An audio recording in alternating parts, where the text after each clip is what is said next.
March 2020. The entire world was in the grip of fear over an unknown disease. People were locked inside their homes, and amid that fear, a 12-year-old girl received what she thought was her mother's last text. "Good morning. I have tested positive for the coronavirus."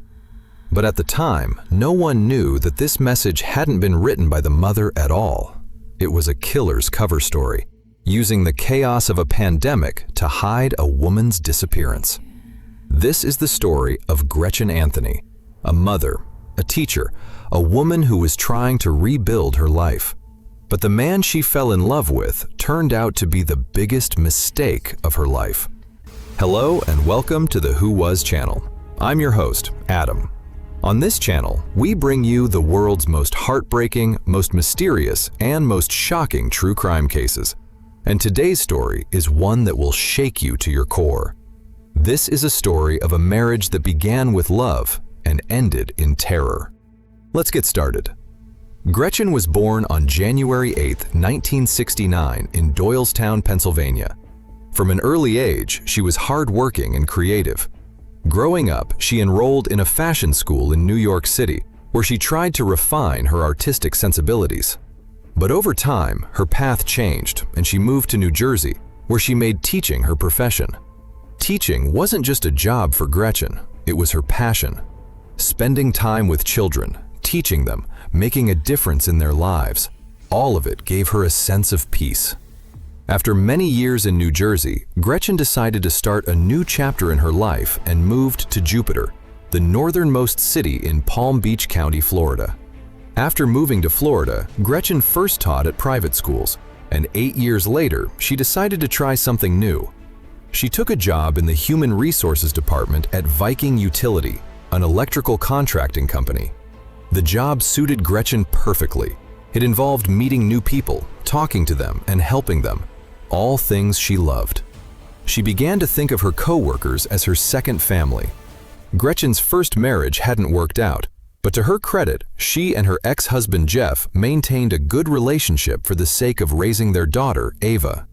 They shared custody and worked together to give Ava a stable, loving environment.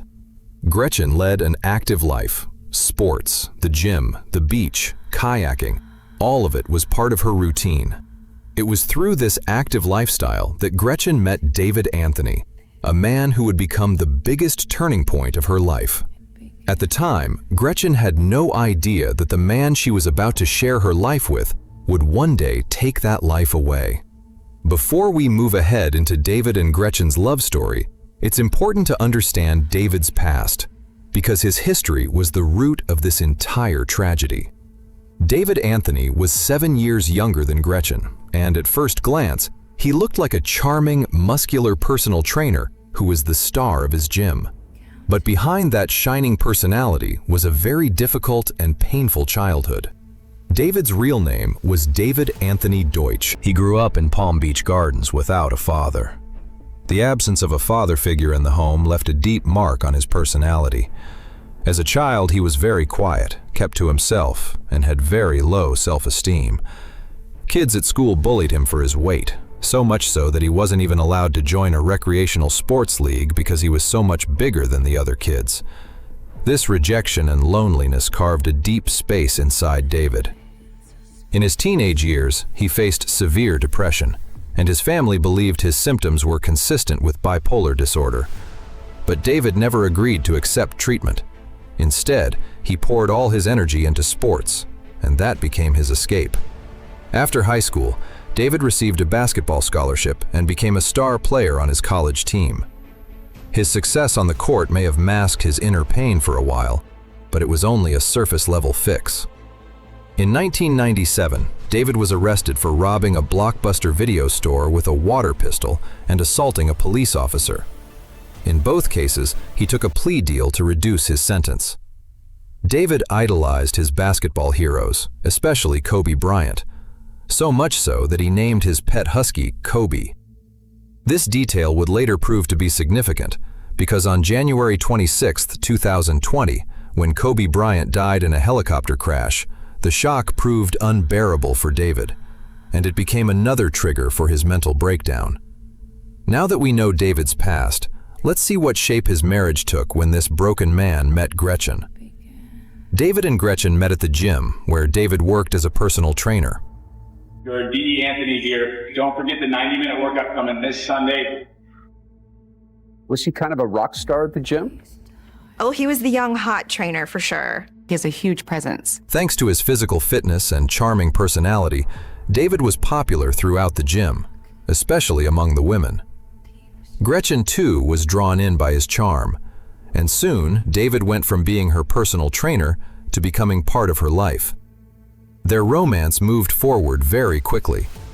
After a brief engagement, the two got married at the famous Elvis Chapel in Las Vegas.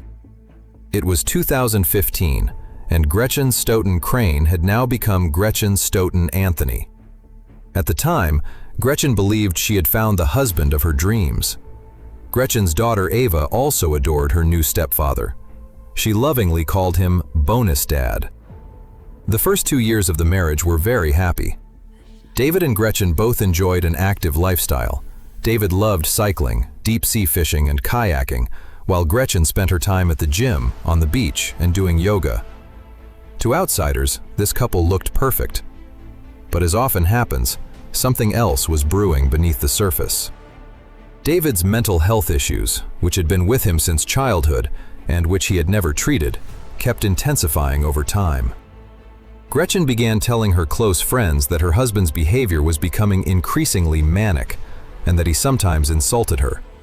At one point, the two even separated for at least 6 months, but got back together. He's very talented, and his skill level was amazing, but his moods could be high or low. Do you feel as though he does have this Jekyll and Hyde personality? 100%. David's former boss, Tabitha Hopkins, also noticed strange mood swings in David back in 2017. I basically said, "What's going on? What's wrong with you? You are not the same person that I knew." That look I'd never seen before. He was angry. She had said that he is crazy, and that's the last time I talked to Gretchen. His behavior, especially toward women, became so aggressive that Tabitha had to fire him. This was the first big warning sign in David's career as a trainer, but there was much more still to come. The marriage that once looked perfect was slowly turning into a nightmare. In the next chapter, we'll see how Gretchen stopped feeling safe in her own home. In 2018, a strange fear of the world ending began to grow inside David. He loaded 3 large bags of rice, several pots and pans, and 10 pairs of shoes into his truck, as if he were preparing for an apocalypse. His family believed this episode was a symptom of his bipolar and manic depressive disorder. David's good and bad periods came and went. Sometimes he would try to get better, attend self-improvement seminars, and manage to convince Tabitha Hopkins to give him his job back. But these improvements were always weak and temporary. For Gretchen, life at home was becoming more frightening by the day. She texted her friend Dawn, "I see this crazy look in his eyes." Sometimes Gretchen would lock herself in the bedroom just to put distance between herself and David. One night, she wrote that she was watching David on the cameras, waiting for him to fall asleep, and after that she would go downstairs, get a knife, and put it under her pillow, just in case. This is the detail that makes this story so heartbreaking. Gretchen felt fear from her own husband inside her own home, and she had to keep a knife under her pillow just to protect herself. On Christmas Eve, Gretchen went looking for some of her personal belongings and grew worried. When she checked David's bag, she found her wedding ring, passport, driver's license, credit cards, and some cash, as if David had been hiding these things. This incident disturbed Gretchen so much that she wrote to her boss, Dawn, saying she was afraid of her own husband. By the end of the month, Gretchen had decided to end the relationship. In December 2019, she made David move out, sent him to his mother's house, and changed the locks. But this decision, made to save Gretchen's life, became a trigger that would eventually destroy David completely. In the next chapter, we'll see how much Kobe Bryant's death breaks David down. January 26, 2020, the day David's idol, Kobe Bryant, died in a helicopter crash. According to Tabitha Hopkins, "You'd think David and Kobe Bryant were best friends. He was completely traumatized by the news." David spent time in front of the gym, crying and screaming in front of his training groups, and refused to go home. Despite this emotional breakdown, David joined a controversial self-improvement program called gratitude training, which many people considered cult-like. He spent thousands of dollars on this program, but never told his family what actually happened in these sessions. On February 24th, David didn't show up for work. When Tabitha tried to check on him, David attacked her instead. After this incident, Tabitha had to fire David for good. It was at this moment that Tabitha first truly saw the fear and rage hidden inside David, and she was genuinely scared. She immediately texted Gretchen to warn her to be careful. This was the last conversation Tabitha and Gretchen ever had. Just 4 days later, on February 28, 2020, just weeks before Gretchen's disappearance, she finally filed for divorce. David's mental state was rapidly deteriorating, and his hostility was increasing. On March 7th, David tried to start a new relationship. He went to a wine and paint art class with a woman. When he tried to hug her in the middle of the class and she refused, David jumped up in anger, yelled, and ran outside. That night, when the woman got back to her house where David had left his truck, she discovered that David had spread his duffel bags of clothes across her bed and dining table, and had even stashed food from his mother's house in her freezer, as if he were preparing to permanently move in with her. David only left when the woman called her neighborhood security company. After this incident, the woman was so terrified that she installed surveillance cameras throughout her house and garage. Gretchen's fear also grew during this time, and she too installed cameras in her home. But would these cameras be enough to save Gretchen? In the next chapter, we'll see how the onset of the pandemic makes David's mental state even more dangerous. On March 11, 2020, the World Health Organization officially declared a pandemic. David, who was already gripped by apocalyptic thoughts, now began to see the pandemic as a prophecy of the end of the world. A few days later, he showed up at Gretchen's house early in the morning, pacing around the windows, trying to convince his almost ex-wife to flee with him to Costa Rica, where he believed they could escape the virus. After hours of persuasion, Gretchen finally relented and let David into the house. That same evening, a patrolling police officer noticed David outside a Riviera Beach restaurant, visibly nervous and sweating, and at one point, he even approached a group of teenage girls. The officer's attention was drawn to David's license plate, which was partially covered with black duct tape. Detain him. Can I get up? No, get down! I'm standing up. Get down! All right. Get out! Now! All right. Get out! He's got a dog in the car. Take me! Sir! Flat on your face! Out like an airplane! You have the right to remain silent. Anything you say can and will be used against you in the court of law. So we're gonna stand up, all right? When the officer approached David, David claimed his 12-year-old stepdaughter had taped the plate, a strange, nervous excuse. David ignored the officer's order not to move, yanked open his truck door, and started searching for something under the seat. Fearing the worst, the officer drew his gun and ordered David to the ground. When the officer checked under the seat, he found a large knife. David was arrested for resisting arrest, but was released on bail a few days later. Around this time, lockdowns were beginning across the world. Gretchen, like everyone else, was trying to make sense of this new normal. She shared informational videos about the coronavirus on social media and posted memes. On March 19th, she posted a meditation quote: "When there is chaos around you, the wisest choice is to create peace within yourself." After that post, Gretchen's profile went silent. She never became active again. That was the moment that divided her loved ones' lives into before and after. In the next chapter, we'll find out what was really happening during those terrifying days, while the world believed Gretchen was simply in quarantine. On March 23, 2020, messages began arriving from Gretchen's phone to friends and family. First, the messages said she was in quarantine. Then they described her deteriorating health, and then claimed she had been taken to the emergency room at Jupiter Medical Center.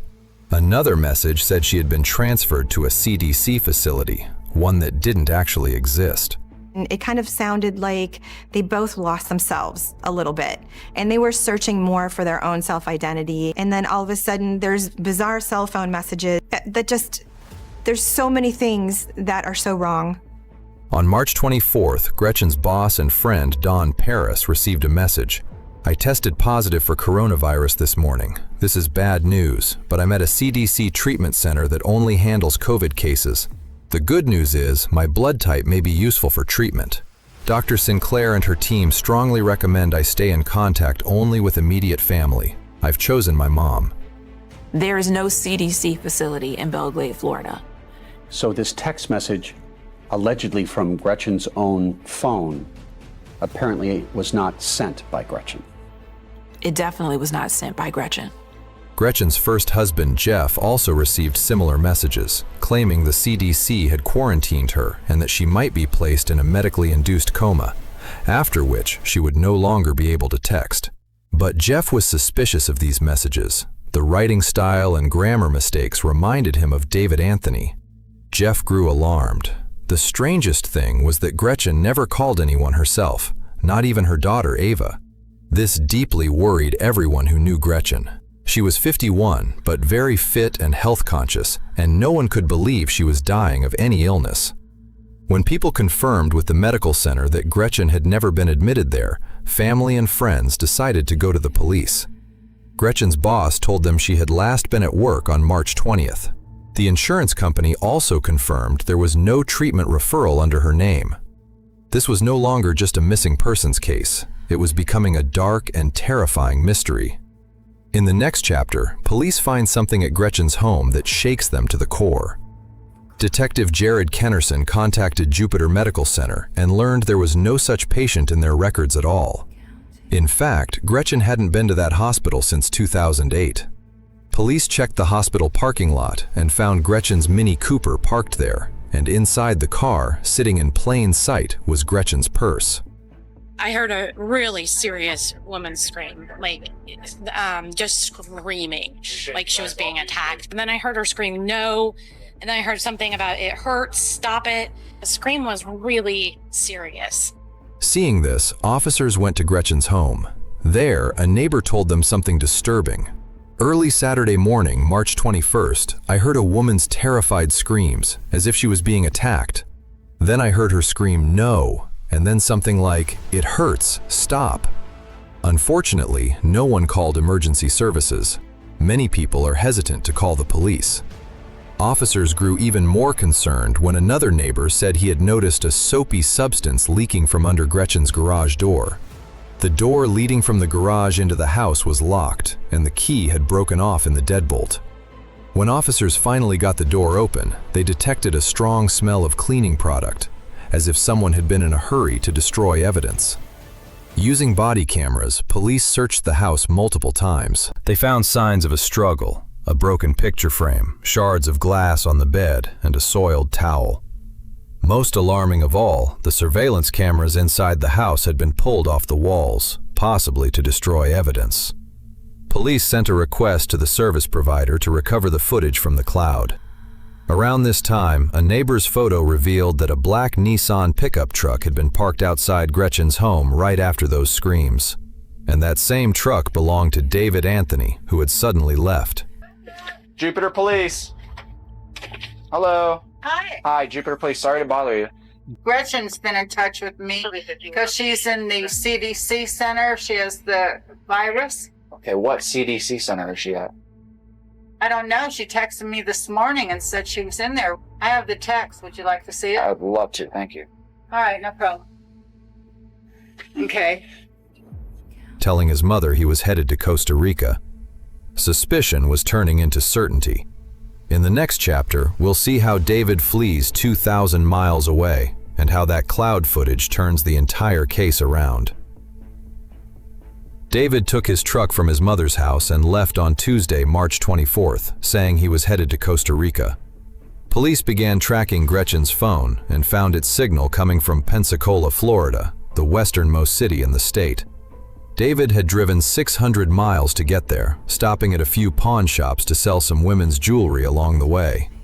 He and his dog Kobe then continued west, spending one night at a hotel in Pecos, Texas, before finally settling in Las Cruces, New Mexico. When detectives contacted David, he claimed Gretchen was alive and completely safe. He read out a written statement over the phone, claiming Gretchen had discovered financial crimes at her job and had fled Florida with David out of fear for her life, and that she was also fleeing her first husband, Jeff. But detectives found this story completely unbelievable. Investigators tracked the signals from both phones and found they were traveling together. Fearing the worst, they obtained a warrant to seize the truck, and on March 29th, with the help of Las Cruces police, arranged a traffic stop for David. His phone, Gretchen's phone, and the truck were seized, but at that point, they still didn't have enough evidence to arrest him. He was allowed to walk free. On March 30th, Jupiter police obtained electronic records from Gretchen's home, and they finally learned the truth. The footage shows David quietly standing on the back porch of Gretchen's garage early on the morning of March 21st, holding a long object in his hand. 6 minutes later, Gretchen appears in the footage. The video shows David forcing her into the garage, and a scream can be heard. Gretchen first calls out to Amazon Alexa, "Alexa, turn on the garage lights." After that, the audio captures a muffled thud and Gretchen's muffled screams. She calls out to Alexa again, "Alexa, call 911. Unfortunately, Gretchen didn't know that unless Alexa is specifically pre-programmed to call 911, it can't do so on its own during an emergency. Moments later, David's face appears in the frame, wearing gloves, and in one shot, Gretchen's bloodied head can be seen as he walks around the garage. Investigators now had more than enough evidence. In the next chapter, we cover David's arrest and the chilling silence that followed for months. On March 30th, detectives obtained a warrant for David's arrest. Gretchen's case had now officially turned from a missing persons case into a murder investigation. Detective Kennerson rushed straight to Las Cruces, and a little before midnight on March 31st, police arrested David outside a convenience store. Jupiter detectives interrogated him at the state police headquarters in Las Cruces, New Mexico. We have obtained a warrant for your arrest for murder. Okay? She's alive. There is no record of her being at any hospital for COVID-19. Okay. Zero record. Doesn't mean anything. You have her phone, you sent the text messages, you planted her car at Jupiter Medical Center because you're on video doing it. We have all that information. She had me do it. They had one goal, to get David to reveal where Gretchen's body was. But David kept insisting Gretchen was alive. During the interrogation, he made this claim a full 35 times. Detectives even played a voice recording made by David's beloved stepdaughter, Ava, with her father's permission. In the recording, Ava said, "David, it's Ava. I love you. I'm scared. I miss my mom. I need to know where my mom is. Please do the right thing and tell me where my mom is. I love you." Even after hearing this recording, David's face remained completely unmoved. He went to jail and stayed silent for months, refusing to say a single word about what had happened to his wife. David knew that without Gretchen's body, it would be difficult for the prosecutor to secure a conviction. He was charged with second-degree murder and extradited to Florida. While David was in custody, a Palm Beach County grand jury indicted him for kidnapping and upgraded the murder charge from second-degree to first-degree. This was a turning point. In December 2020, after 8 months in jail, David took a plea deal with the prosecutor. He could have faced the death penalty for first-degree murder. Under the deal, David would plead guilty to second-degree murder in exchange for a 38-year prison sentence. But the key condition of the deal was that he had to lead investigators to Gretchen's body. On December 21st, 2020, 9 months after Gretchen's disappearance, David Anthony finally admitted what everyone already knew. He had killed his wife. Gretchen's body, wrapped in a blanket, was found in the woods just 3 miles from her home, behind a Walmart store and near a nursing home. Investigators said she had died from stab wounds to her neck and torso, and her body showed defensive wounds. Gretchen had fought for her life until the very end. At the sentencing hearing, David Anthony said the COVID-19 pandemic had been a contributing factor to his crime, because he had seen the pandemic as an Armageddon he felt he had to escape from at any cost. Under the terms of the plea agreement, David Anthony was sentenced to 38 years in prison on January 14, 2021.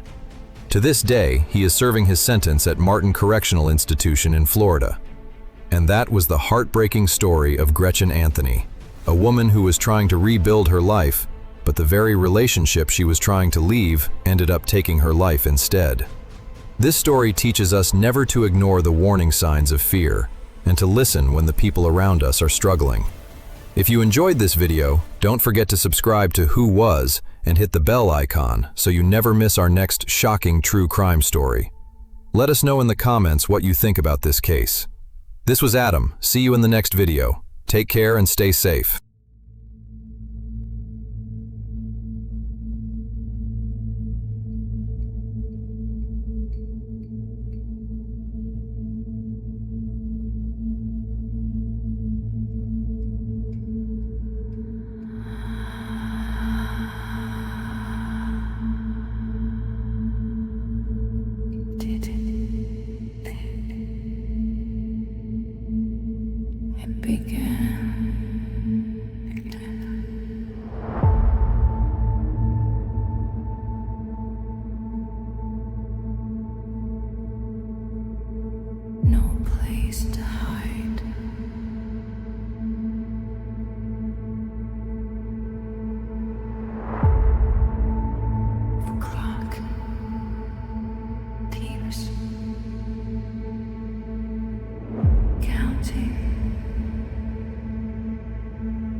Counting.